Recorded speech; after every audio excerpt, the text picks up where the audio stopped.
Hi guys, welcome to Sunset Creations. ඔන්න අද අපිට ඇවිල්ලා තියෙන අවුරුද්දක්ම පරණ flower bouquet එකක්. ඉතින් මේ මල් ටික මෙහෙම preserve කරන්න බෑනේ. ලස්සනක් නැති නිසා මං මෙන්න මේ විදියට customer ගෙන් කැමැත්ත අරගෙන එයාගේ flower bouquet එකේ තිබ්බ colour එකත් මම match කරලා මෙන්න මේ විදියට colour එක මම අරගත්තා. ඉතින් මේ ඔයාලට පෙන්නන වෙලාවේ මම මේකට දැනටමත් layers 3ක් දාගෙන ඉවරයි. දැන් මේ මං mix කරන්නේ 4 වෙනි layer එක.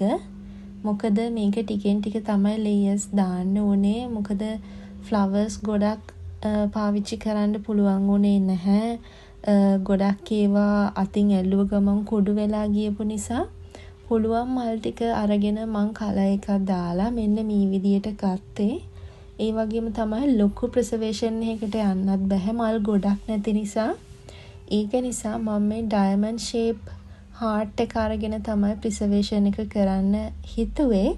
මොකද මල් තියෙන්නේ ටිකයි නිසා මල් පිරීලා වගේ තියෙන්න ඕනේ නිසා මේක තමයි හොඳම විදිය.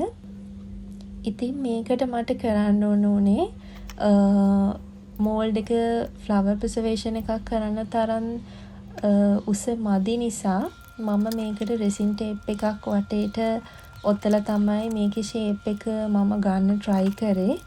ඒ වගේම තමයි සයිඩ් එකකින් ඩයමන්ඩ් ෂේප් එකට ඩයමන්ඩ් කට්ස් එන විදිහට තමයි මට මේ ප්‍රිසර්වේෂන් එක කරන්න ඕනේ. ඉතින් ඔයාලට පේනවා මම හැමතැනින්ම ටේප්ස් ගහගෙන මේක සිකියුර් කරගන්න හදලා තියෙන විදිහ. මොකද නැත්තම් layers උඩින් වැටෙන්න පල්ලහැට බර වැඩි වෙලා රෙසින් පල්ලහැට ලීක් වෙන්න පුළුවන්. ඉතින් මෙන්න මේ විදියට අරගෙන අන්තිම layer එකත් මේක දාලා ඉවරනාට පස්සේ තමයි මෙන්න මේ පෙන්නන විදියට ලස්සන flower preservation එක අන්තිමට අපිට හදලා ඉවර කරන්න පුළුවන් උනේ.